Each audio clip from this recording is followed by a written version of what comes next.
Science tells us that brains, minds, are built, not born. And at the center of this dynamic architecture are a set of skills called executive function and self-regulation. Children's self-regulation and executive function are key ingredients in their lifetime performance.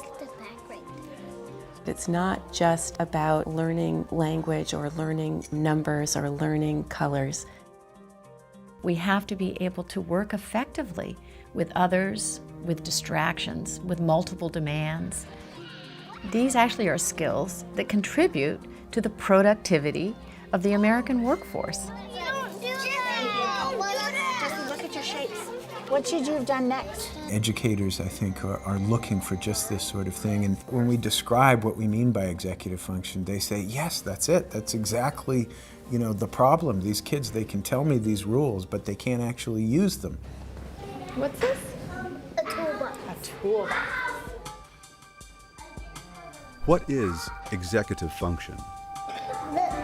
Safety goggles. Safety goggles. Probably the best way to think about it is sort of like an air traffic control system in the brain. Just like an air traffic control system has to manage lots of airplanes going on lots of runways and really exquisite timing and so on. A child has to manage a lot of information and avoid distractions.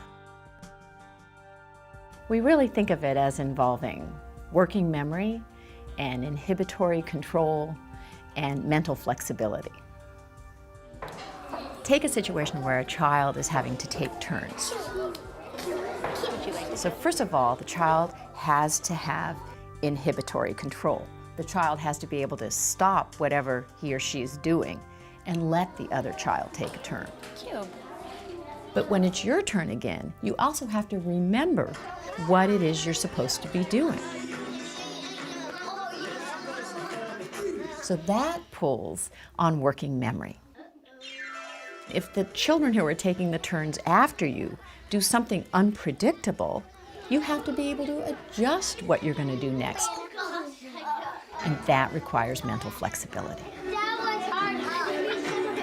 Children who are struggling with these capacities often look like children who just aren't paying attention, or children who are deliberately not controlling themselves.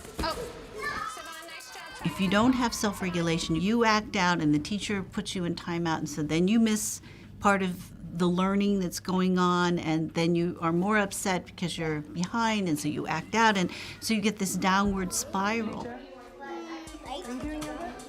How does executive function develop? 6, 7, 7, and +4. In little children, and even in the infant and toddler years, you begin to see the roots of executive functioning skills. What's going on in our brains is unbelievably intricate and complicated. The prefrontal cortex, or the front third of the brain, is important for executive function. But it's more than just prefrontal cortex. This region doesn't act alone. It's involved in controlling your behavior through its interactions with all other parts of the brain. The brain goes from a situation where you've got nearest neurons communicating very strongly with each other and ignoring the rest of the brain, to these widespread networks that are connecting these different areas. Executive function changes over the life course. It improves radically over the first few years. I got a match plan. It continues to improve throughout adolescence. It's not until early adulthood that you have the adult-type networks that are very strongly activated that connect different brain regions together. Let's take notes.